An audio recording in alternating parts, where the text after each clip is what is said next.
வாழ்வே வளமே ஓயாதென்று முன்புகழ் பாட சே என் நாவில் சேர்ந்திருப்பாயே. அனைவருக்கும் ஹம்சவர்த்தினியின் அன்பான வணக்கங்கள். காமராஜர் இது வெறும் பெயர் சொல்லன்று, பொதுநலம் என்பதன் அருஞ்சொற்பொருள். ஆயிரம் ஆயிரம் விருத்தங்கள் பாடினாலும் அவற்றுக்குள் அடங்கிவிடாத அம்மா மனிதரை பற்றி 5 நிமிடங்களுக்குள் அடக்குவது என்பது சிமிழில் அண்டத்தை சிக்க வைக்கும் முயற்சி என்றாலும் சிலவற்றையாவது சொல்லிவிட இச்சிறுமியின் மனம் விளைகின்றது.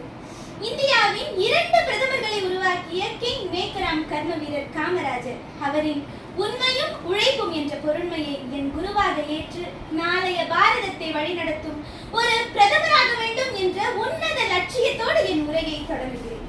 வையத்தில் வாழ்வாங்கு வாழ்பவன் வானுரையும் தெய்வத்தில் வைக்கப்படும் என்ற வள்ளுவ பேராசானின் மறைமொழிக்கு இலக்கணமாய் வாழ்ந்து காட்டிய ஏழை பங்காளர் 1903ஆம் ஆண்டு விருதுப்பட்டி மண்ணிலே வித்தாய் முளைத்து விருட்சமாய் வளர்ந்த வீர தலைவர்.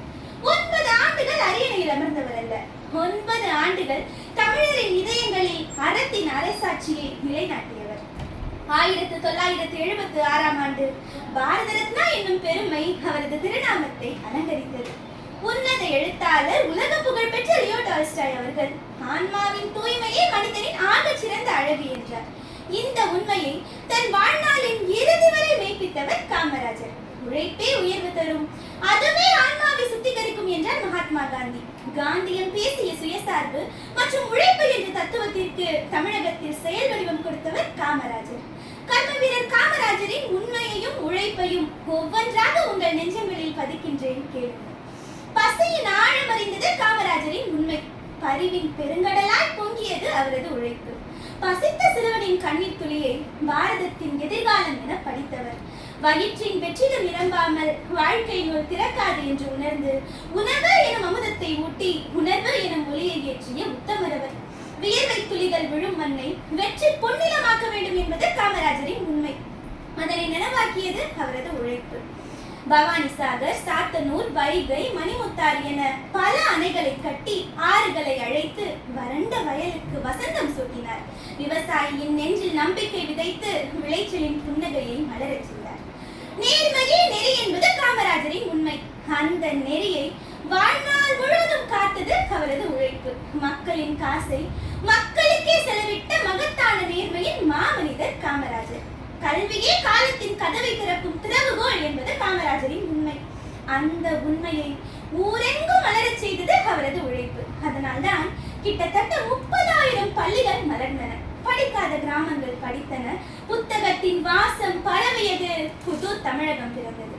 சமத்துவமே சமூகத்தின் சுவாசம் என்பது காமராஜரின் உண்மை. அந்த உண்மையை மனித மனங்களில் விதைத்தது அவரது உழைப்பு. சாதி என்ற சுவரை சிதைத்தவர், சமத்துவம் என்ற விதையை விதைத்தவர். மனிதன் என்பதே உயர்ந்த மதம் என்று மண்ணுக்கே மறுபடியும் உணர்த்தியவர். இந்திய அரசியல் வரலாற்றில் ஒரு மாபெரும் வழிகாட்டியாகவும் இக்கட்டான சூழல்களில் நாட்டை தாங்கி பிடித்த இரும்பு மனிதராகவும் விளங்கியவர் காமராஜர் என்று அன்னை இந்திரா காந்தி அழகாக கூறியுள்ளார். பதவிக்காக பணியாத, பணத்திற்காக துணியாத, சுயநலத்திற்கு வளையாத, சொத்து சுகங்களுக்கு மயங்காத, சொக்க தங்கமாய் வாழ்ந்த சுடர்முகத்து தூயவர் நம் காமராஜர். அதிகாரத்தின் உச்சாணி கொம்பில் அமர்ந்த போதும் ஆரவாரமற்ற எளிமை, ஆடம்பரமற்ற தூய்மை, அகம்பாவமற்ற நேர்மை, இவைதானே கர்ம வீரரின் உண்மையின் முழுமை.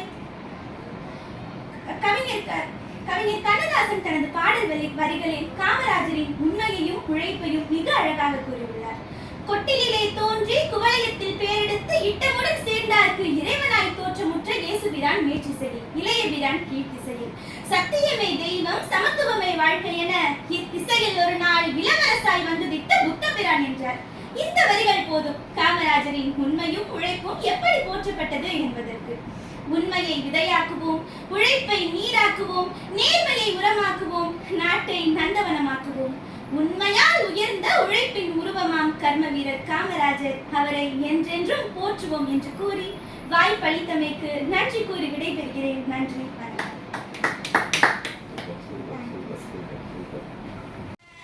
தாயே தமிழே தனியா சுடரே நீயே எந்தன் வாழ்வே வளமே ஓயாதென்று முன்புகழ் பாட சே என் நாவில் சேர்ந்திருப்பாயே.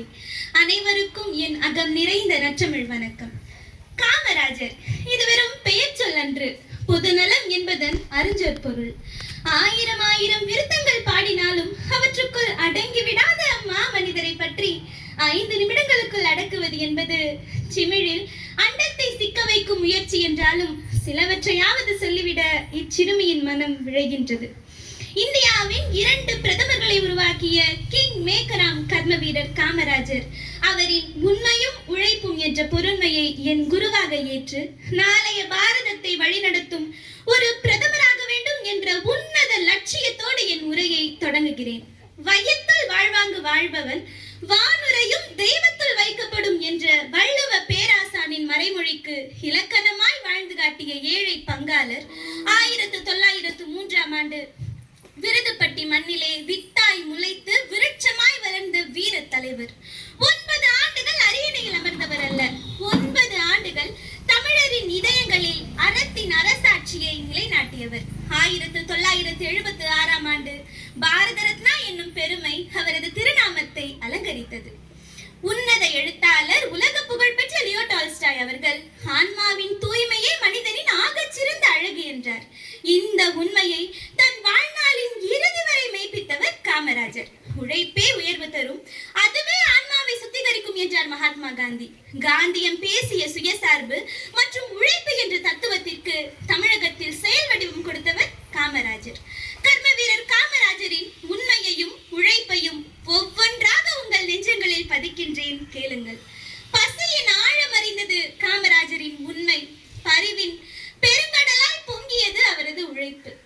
பசித்த சிறுவனின் கண்ணீர் துளியை பாரதத்தின் எதிர்காலம் என படித்தவர். வயிற்றின் வெற்றிடம் நிரம்பாமல் வாழ்க்கை நூல் திறக்காது என்று உணர்ந்து உணவு எனும் அமுதத்தை ஊட்டி உணர்வு எனும் ஒளியை ஏற்றிய உத்தமரவர். வியர்வை துளிகள் விழும் மண்ணை வெற்றி பொன்னிலமாக்க வேண்டும் என்பது காமராஜரின் உண்மை.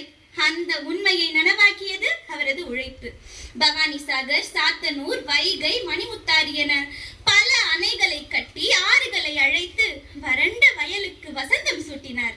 விவசாயியின் நெஞ்சில் நம்பிக்கை விதைத்து விளைச்சலின் புன்னகையை மலரச் செய்தார். நேர்மையே நெறி என்பது காமராஜரின் உண்மை. அந்த நெறியை தன் வாழ்நாள் முழுவதும் காத்தது அவரது உழைப்பு. மக்களின் காசை மக்களுக்கே செலவிட்ட மகத்தான நேர்மையின் மாமனிதர் காமராஜர். கல்வியே காலத்தின் கதவை திறக்கும் திறவுகோல் என்பது காமராஜரின் உண்மை. அந்த உண்மையை ஊரெங்கும் மலரச் செய்தது அவரது உழைப்பு. அதனால்தான் கிட்டத்தட்ட 30,000 பள்ளிகள் திறக்கப்பட்டன, படிக்காத கிராமங்கள் படித்தன, புத்தகத்தின் வாசம் பரவியது, புது தமிழகம் பிறந்தது. சமத்துவமே சமூகத்தின் சுவாசம் என்பது காமராஜரின் உண்மை. அந்த உண்மையை மனித மனங்களில் விதைத்தது அவரது உழைப்பு. சாதி என்ற சுவரை சிதைத்தவர், சமத்துவம் என்ற விதையை விதைத்தவர். மனிதன் என்பதே உயர்ந்த மதம் என்று மண்ணுக்கே மறுபடியும் உணர்த்தியவர். தொழிலின் தீபம் ஏற்றியது காமராஜரின் உண்மை. திருச்சியிலே பாரத கனரகம் நிறுவனம், பெரம்பூர் இணைப்பு பெட்டி தொழிற்சாலை, நெய்வேலி பழுப்பு நிலக்கரி நிறுவனம் என இவற்றுக்கெல்லாம் சாட்சியாய் விளங்கியது அவரது உழைப்பு. இந்திய அரசியல் வரலாற்றில் ஒரு மாபெரும் வழிகாட்டியாகவும் இக்கட்டான சூழல்களில் நாட்டை தாங்கி பிடித்த இரும்பு மனிதராகவும் விளங்கியவர் காமராஜர் என்று அன்னை இந்திரா காந்தி அழகாக கூறியுள்ளார். பதவிக்காக பணியாத, பணத்திற்காக துணியாத, சுயநலத்திற்கு வளையாத, சொத்து சுகங்களுக்கு மயங்காத, சொக்கத்தங்கமாய் வாழ்ந்த சுடர்முகத்து தூயவர் நம் காமராஜர். அதிகாரத்தின் உச்சாணி கும்பில் அமர்ந்த போதும் ஆரவாரமற்ற எளிமை, ஆடம்பரமற்ற தூய்மை, அகம்பாவமற்ற நேர்மை, இவைதானே கர்ம வீரரின் உண்மையின் முழுமை. காமராஜரின் உண்மையையும் உழைப்பையும் போற்றும் விதமாக கவியரசர் கண்ணதாசன் தன் பாடல் வரிகளில் கொட்டிலே தோன்றி குவளையத்தில் பேரெடுத்து இட்டமுடன் சேர்ந்தார்க்கு இறைவனாய் தோற்றமுற்ற இயேசுபிரான் மேற்றிசையில், இளையபிரான் கீழ்த்திசையில், சத்தியமே தெய்வம் சமத்துவமே வாழ்க்கை என இத்திசையில் ஒரு நாள் இளவரசாய் வந்துதித்த புத்தபிரான் என்றார். இந்த வரிகள் போதும் காமராஜரின் உண்மையும் உழைப்பும் எப்படி போற்றப்பட்டது என்பதற்கு. உண்மையை விதையாக்குவோம், உழைப்பை நீராக்குவோம், நேர்மையை உரமாக்குவோம், நாட்டை நந்தவனமாக்குவோம். உண்மையால் உயர்ந்த உழைப்பின் உருவமாம் கர்ம வீரர் காமராஜர், அவரை என்றென்றும் போற்றுவோம் என்று கூறி வாய்ப்பளித்தமைக்கு நன்றி கூறி விடைபெறுகிறேன்.